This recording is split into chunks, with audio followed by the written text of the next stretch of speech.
नमस्कार दोस्तों, आज का हमारा सवाल है यदि वृत्त के केंद्र से 3 सेंटीमीटर की दूरी पर स्थित जीवा की लंबाई 8 सेंटीमीटर है तो वृत्त की त्रिज्या ज्ञात कीजिए। तो आइए इस सवाल को हल करते हैं। तो मान लो ये हमारे पास एक वृत्त है जिसका केंद्र है हमारे पास O।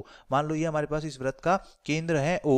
अब ये हमारे पास मान लो ये बिंदु A है, ये बिंदु B है, तो A भी हमारे पास क्या है, वृत्त की जीवा, जिसकी लंबाई हमें कितनी दे रखी है, 8 सेंटीमीटर। अब वृत्त के केंद्र से वृत्त की जीवा को मिलाने वाली जो रेखा है, वृत्त के केंद्र से 3 सेंटीमीटर की दूरी पर स्थित क्या है, जीवा है, मतलब ये लंबाई, अगर इस बिंदु को मैं m बोलूं तो OM लंबाई हमारे पास कितनी हो जाएगी, 3 सेंटीमीटर। और यहां पर लंबाई दे रखी है तो हम जानते हैं कि वृत्त के केंद्र से जीवा पर खींची गई जो रेखा होती है, जो लंबवत रेखा होती है, वो जीवा को दो समान अनुपातों में विभाजित करती है। मतलब यहां पर AM होता है वो BM के बराबर होता है।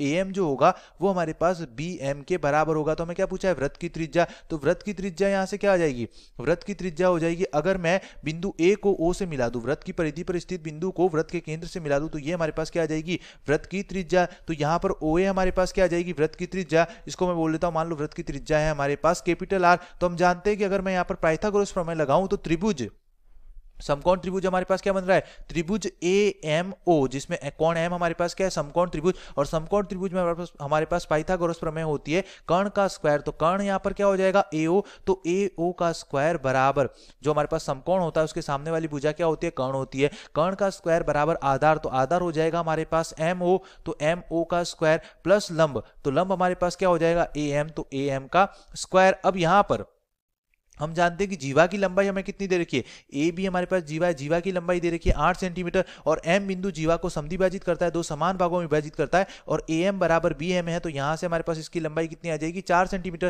क्योंकि समान भागों में विभाजित करता है तो ऊपर वाला भाग भी 4 सेंटीमीटर होगा और नीचे वाला भाग भी 4 सेंटीमीटर होगा। तो यहां से एओ हमारे पास क्या हो जाएगी, वृत्त की त्रिज्या जिसको हमने माना आर, तो आर का स्क्वायर बराबर एम ओ। तो एम ओ हमारे पास क्या हो जाएगा, वृत्त के केंद्र से जीवा पर खींची गई लंबवत रेखा, और इसकी लंबाई हमारे पास कितनी दूरी पर है, 3 सेंटीमीटर पर। तो MO का मान यहां पर कितना है, MO का मान है हमारे पास 3 सेंटीमीटर। तो यह आ जाएगा हमारे पास 3 का स्क्वायर प्लस AM, तो AM हमारे पास कितना हो जाएगा, 4, तो ये आ जाएगा हमारे पास 4 का स्क्वायर। तो यहां से R स्क्वायर का मान कितना आ जाएगा, R स्क्वायर बराबर आ जाएगा 3 का स्क्वायर 9 प्लस 4 का स्क्वायर 16, जो कि हमारे पास किसके बराबर आ जाएगा, 9 प्लस 16, ये हमारे पास 25 के बराबर हो जाएगा। तो यहां से R का मान क्या आ जाएगा, यहां से R का मान आ जाएगा √25, क्योंकि यहाँ पर R स्क्वायर है, तो R बराबर हो जाएगा √25, और 25 हमारे पास किसका वर्गमूल होता है, 5 का। तो यहां से R का मान आ जाएगा हमारे पास 5 सेंटीमीटर। अतः वृत्त की त्रिज्या हमारे पास कितनी आ जाएगी, वृत्त की त्रिज्या का मान आ जाएगा 5 सेंटीमीटर। धन्यवाद।